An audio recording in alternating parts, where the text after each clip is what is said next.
हरे कृष्णा। वैशंपायन जी कहते हैं, जन्मेजय, भाई बंधुओं के शोक से संतप्त हो अपने प्राणों को त्याग देने की इच्छा वाले पांडव युधिष्ठिर के शोक को महर्षि व्यास ने इस प्रकार दूर किया। व्यास जी बोले, पुरुष सिंह युधिष्ठिर, इस प्रसंग में जानकार लोग अश्म ब्राह्मण के गीत संबंधी इस प्राचीन इतिहास का उदाहरण दिया करते हैं। इसे सुनो। एक समय की बात है, दुख शोक में डूबे हुए विदेह राज जनक ने ज्ञानी ब्राह्मण अश्मा से अपने मन का संदेह इस प्रकार पूछा। जनक ने कहा, ब्राह्मण, कुटुंबी जन और धन की उत्पत्ति या विनाश होने पर कल्याण चाहने वाले पुरुष को कैसा निश्चय करना चाहिए? अश्मा ने कहा, राजन, मनुष्य का ये शरीर जब जन्म ग्रहण करता है तब उसके साथ ही सुख और दुख भी उसके पीछे लग जाते हैं। इन दोनों में से एक ना एक की प्राप्ति तो होती ही है। अतः जो भी दुख या सुख उपस्थित होता है वही मनुष्य के ज्ञान को उसी प्रकार हर लेता है जैसे हवा बादल को उड़ा ले जाती है। इसी से मैं कुलीन हूँ, सिद्ध हूँ, कोई साधारण मनुष्य नहीं है, या मैं साधारण मनुष्य नहीं हूँ, ये अहंकार की धाराएं मनुष्य के चित्त को सींचने लगती हैं। फिर वह मनुष्य भोगों में आसक्त चित्त होकर क्रमशः बाप दादों की रखी हुई कमाई को उड़ाकर कंगाल हो जाता है और दूसरों के धन को हड़प लेना अच्छा मानने लगता है। जैसे व्याधे अपने बाणों द्वारा मृगों को आगे बढ़ने से रोकते हैं, उसी प्रकार मर्यादा लांघकर अनुचित रूप से दूसरों के धन का अपहरण करने वाले उस मनुष्य को राजा लोग दंड द्वारा वैसे कुमार्ग पर चलने से रोकते हैं। राजन, जो 20 या 30 वर्ष की उम्र वाले मनुष्य चोरी आदि कुकर्मों में लग जाते हैं, वे 100 वर्ष तक जीवित नहीं रह पाते हैं। जहां तहां समस्त प्राणियों के दुखद बर्ताव से उन पर जो कुछ बीतता है उसे देखता हुआ मनुष्य दरिद्रता से प्राप्त होने वाले उस महान दुखों का निवारण करने के लिए बुद्धि के द्वारा औषध करे, अर्थात विचार द्वारा अपने आप को कुमार्ग पर जाने से रोके। मनुष्यों को बार बार मानसिक दुखों की प्राप्ति के कारण दो ही हैं, चित्त का भ्रम और अनिष्ट की प्राप्ति। तीसरा कोई कारण संभव नहीं है। इस प्रकार मनुष्य को इन्हीं दो कारणों में से भिन्न भिन्न प्रकार के दुख प्राप्त होते हैं। विषयों की आसक्ति से भी ये दुख प्राप्त होते हैं। बुढ़ापा और मृत्यु ये दो भेड़ियों के समान हैं जो बलवान, दुर्बल, छोटे और बड़े सभी प्राणियों को खा जाते हैं। कोई भी मनुष्य कभी बुढ़ापे और मौत को लांघ कर नहीं जा सकता, भले ही वह समुद्र पर्यंत सारी पृथ्वी पर विजय पा चुका हो। प्राणियों के निकट जो सुख और दुख उपस्थित होता है वह उन्हें विवश होकर सहना पड़ता है, क्योंकि उसे टालने का कोई उपाय नहीं है। नरेश्वर, पूर्वावस्था, मध्यावस्था, उत्तरावस्था में कभी ना कभी वे क्लेश अनिवार्य रूप से प्राप्त होते ही हैं, जिन्हें मनुष्य उनके विपरीत रूप में चाहता है, अर्थात सुख ही सुख की इच्छा करता है, परंतु उसे कष्ट भी प्राप्त होते ही हैं। अप्रिय वस्तुओं के साथ संयोग, अत्यंत प्रिय वस्तुओं का वियोग, अर्थ अनर्थ, सुख दुख, इन सब की प्राप्ति प्रारब्ध के विधान के अनुसार होती है। प्राणियों की उत्पत्ति, देहावसान, लाभ और हानि ये सब भी प्रारब्ध पर ही आधारित होते हैं। जैसे शब्द, स्पर्श, रूप, रस और गंध स्वभावतः आते जाते रहते हैं, उसी प्रकार मनुष्य सुख और दुखों को प्रारब्ध अनुसार पाता रहता है। सभी प्राणियों के लिए बैठना, सोना, चलना फिरना, उठना और खाना पीना ये सभी कार्य समय के अनुसार ही नियत रूप से होते रहते हैं। कभी कभी वैद्य भी रोगी, बलवान भी दुर्बल और श्रीमान भी असमर्थ हो जाते हैं। ये समय का उलटफेर बड़ा अद्भुत है। उत्तम कुल में जन्म, बल, पराक्रम, आरोग्य, रूप, सौभाग्य और उपभोग सामग्री ये सब होनहार के अनुसार ही प्राप्त होते हैं। जो दरिद्र है और संतान की इच्छा नहीं रखते हैं उनके तो बहुत से पुत्र हो जाते हैं, और जो धनवान हैं उनमें से किसी किसी को एक पुत्र भी प्राप्त नहीं होता है। विधाता की चेष्टा बड़ी विचित्र है।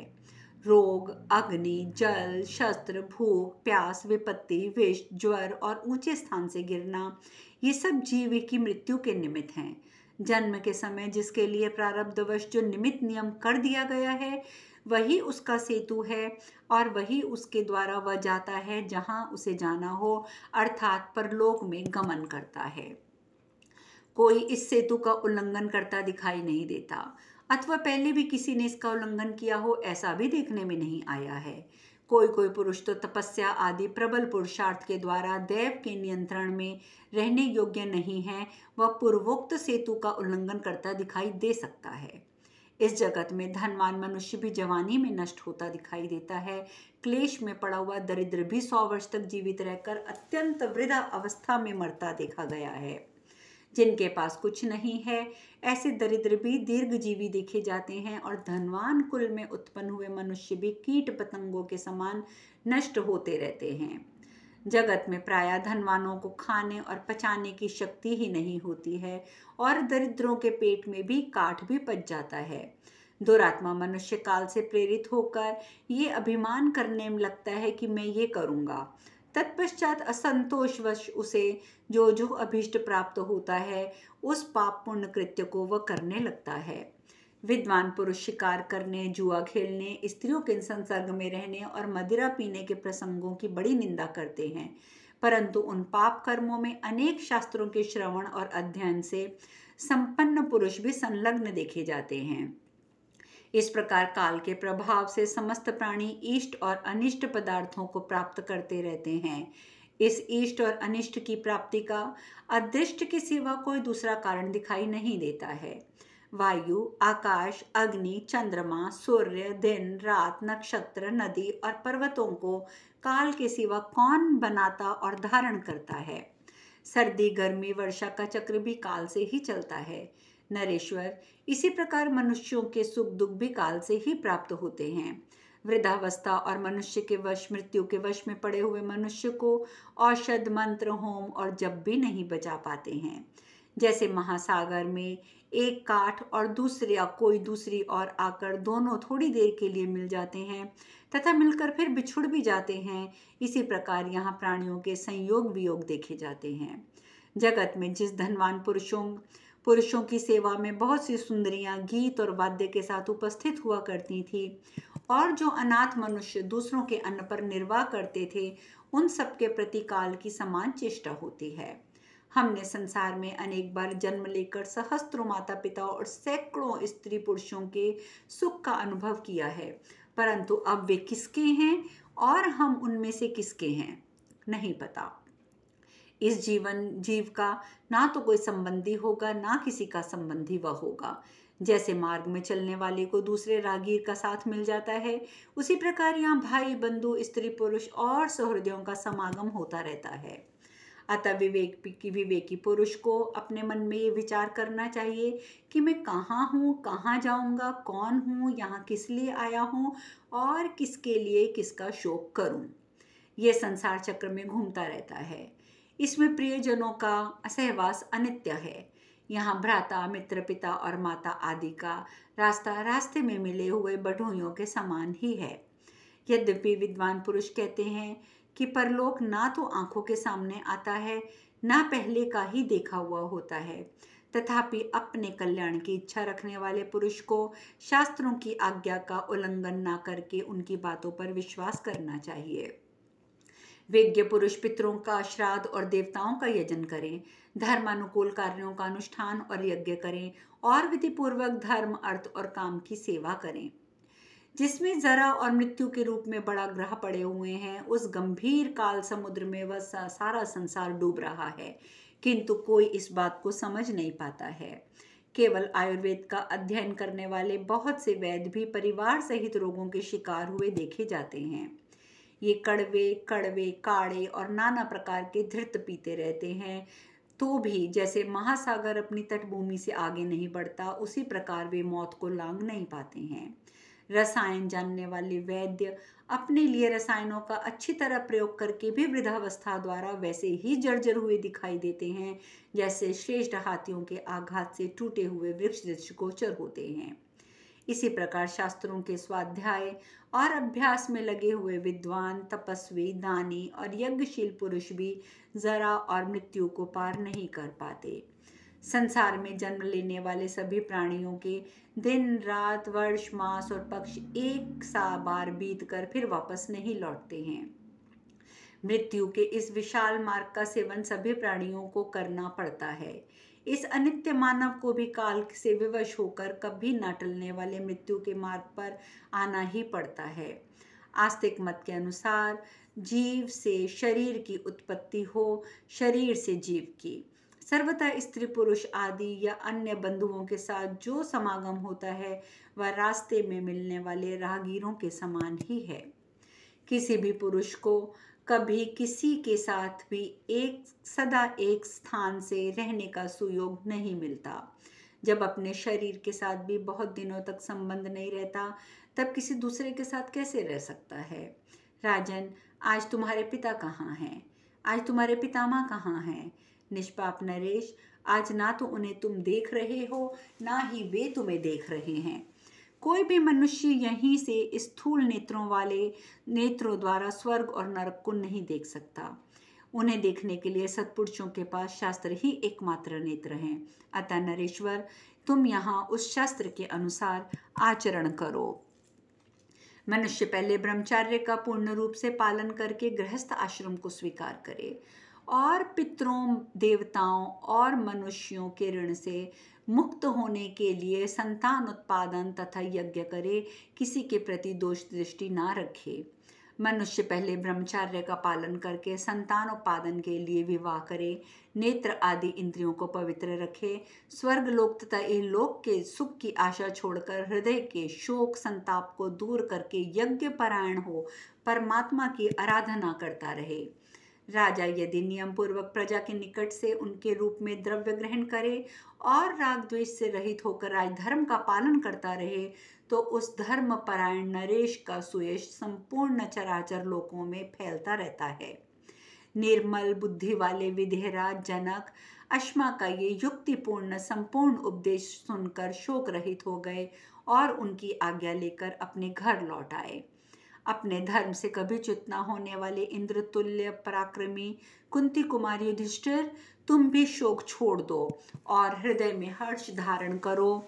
इससे तुम में क्षत्रिय धर्म के अनुसार इस पृथ्वी पर जो विजय पाई है उसे भोगना होगा, इसकी अवहेलना ना करो। इस प्रकार श्री महाभारत शांति पर्व के अंतर्गत व्यास वाक्य विजय विषयक 28वां अध्याय पूर्ण हुआ। आगे वैशंपायन जी कहते हैं, जन्मेजय, सबके समझाने बुझाने पर जब धर्मराज युधिष्ठिर मौन ही रह गए, तब पांडुपुत्र अर्जुन ने भगवान श्री कृष्ण से कहा। अर्जुन बोले, माधव, शत्रुओं को संताप देने वाले ये धर्मपुत्र युधिष्ठिर स्वयं भाई बंधुओं के शोक से संतप्त हो शोक के समुद्र में डूब गए हैं। अब आप ही इन्हें धीरज बंधाइए। महाबाहु जनार्दन, हम सब लोग पुनः महान संशय में पड़ गए हैं, आप इनके शोक का अब नाश कीजिए। वैशंपायन जी कहते हैं, राजन, महामना अर्जुन के ऐसा कहने पर अपनी महिमा से च्युत न होने वाले कमल नयन भगवान गोविंद राजा युधिष्ठिर की ओर घूमे, उनके सम्मुख हुए। धर्मराज युधिष्ठिर भगवान श्री कृष्ण की आज्ञा का कभी उल्लंघन नहीं कर सकते थे, क्योंकि श्री कृष्ण बाल्यावस्था से ही उन्हें अर्जुन से भी अधिक प्रिय थे। महाबाहु गोविंद ने युधिष्ठिर की पत्थर के बने हुए खंबे जैसी चंदन चर्चित भुजाओं को हाथ में लेकर उनका मनोरंजन करते हुए इस प्रकार बोलना आरंभ किया। उस समय सुंदर दांतों और मनोहर नेत्रों से युक्त उनका मुखराविंद सूर्योदय के समय पूर्णता विकसित हुए कमल के समान शोभा पा रहा था। भगवान श्री कृष्ण बोले, पुरुष सिंह, तुम शोक ना करो। शोक तो शरीर को सुखा देने वाला होता है। इस संग्रामण में जो वीर मारे गए हैं वे फिर सहज ही मिल सकेंगे, ये संभव नहीं है। राजन, जैसे सपने में मिले हुए धन जगने पर मिथ्या हो जाते हैं, उसी प्रकार जो क्षत्रिय महासमर में नष्ट हो गए हैं उनका दर्शन अब दुर्लभ है। संग्राम में शोभा पाने वाले वे सभी शूरवीर शत्रु का सामना करते हुए पराजित हुए हैं। उनमें से कोई भी पीठ पर चोट खाकर या भागता हुआ नहीं मारा गया है। सभी वीर महायुद्ध में जूझते हुए अपने प्राणों का परित्याग करके अस्त्र शस्त्रों से पवित्र होकर स्वर्गलोक में गए हैं। अतः तुम्हें उनके लिए शोक नहीं करना चाहिए। क्षत्रिय धर्म में तत्पर रहने वाले वेद वेदांगों के परांगत वे शूरवीर नरेश पुण्यमय वीर गति को प्राप्त हुए हैं। पहले के मरे हुए उन महानुभाव भूपतियों का चरित्र सुनकर तुम्हें अपने बंधुओं के लिए भी शोक नहीं करना चाहिए। इस विषय में एक प्राचीन इतिहास का उदाहरण दिया जाता है। जैसा कि देवर्षि नारद जी ने पुत्र शोक से पीड़ित हुए संजय से कहा था, संजय, मैं, तुम और ये समस्त प्रजा वर्ग के लोग कोई भी सुख और दुख के बंधन से मुक्त नहीं हुए हैं और एक दिन हम सब लोग मरेंगे ही, फिर इसके लिए शोक क्या करना है। नरेश्वर, मैं पूर्ववर्ती राजाओं के महान सौभाग्य का वर्णन करता हूँ, सुनो और सावधान हो जाओ, इससे तुम्हारा दुख दूर हो जाएगा। मरे हुए महानुभाव भूपतियों के नाम सुनकर भी तुम अपने मानसिक संताप को शांत कर लो और मुझसे विस्तार पूर्वक उनका सबका परिचय भी सुन लो। उन पूर्ववर्ती राजाओं का श्रवण करने योग्य मनोहर वृतांत बहुत ही उत्तम आयु को बढ़ाने वाला है। संजय, हमने सुना है कि अविक्षित के पुत्र राजा मरुत भी मर गए, जिन महात्मा नरेश ने यज्ञ में इंद्र और वरुण सहित संपूर्ण देवताओं और प्रजापति बृहस्पति जी को आगे करके पधारे थे। उन्होंने देवराज इंद्र से स्पर्धा रखने के कारण अपने यज्ञ वैभव द्वारा उन्हें पराजित कर दिया था। इंद्र का प्रिय चाहने वाले बृहस्पति जी ने जब उनका यज्ञ कराने से इनकार कर दिया, तब उन्हीं के छोटे भाई संवर्तक ने मरुत का यज्ञ करवाया था। नृपश्रेष्ठ, राजा मरुत जब इस पृथ्वी पर शासन करते थे, उस समय वह बिना जोते बोए ही अन्न पैदा करती थी और समस्त भूमंडल में देवालयों की माला से दृष्टिगोचर होती थी, जिससे इस पृथ्वी की बड़ी शोभा होती थी।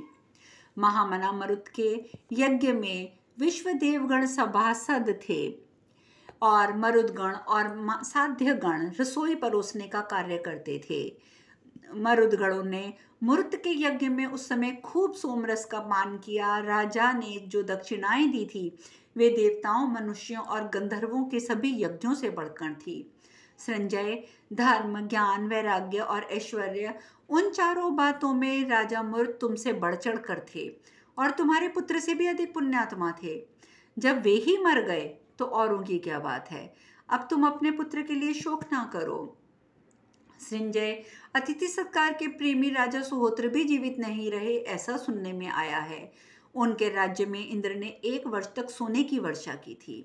राजा सुहोत्र को पाकर पृथ्वी का वसुमती नाम सार्थक हो गया था। जिस समय वे जनपद के स्वामी थे, उन दिनों वहां की नदियां अपने जल के साथ साथ स्वर्ण बहाया करती थी। राजन, लोक पूजित इंद्र ने सोने के बने हुए बहुत से कछुए, केकड़े, नाके, मगर, सूंस और मत्स्य उन दिनों नदी में गिराए थे। उन नदियों में सैकड़ों हजारों की संख्या में स्वर्णमय मत्स्यों, ग्राहों और कछुओं को गिराया गया देखकर अतिथि प्रिय राजा सुहोत्र आश्चर्यचकित हो उठे थे। वह अनंत सुवर्ण राशि कुरुग जंगल देश में छा गई थी। राजा सुहोत्र ने वहां यज्ञ किया और उससे वह सारी धनराशि ब्राह्मणों को बांट दी।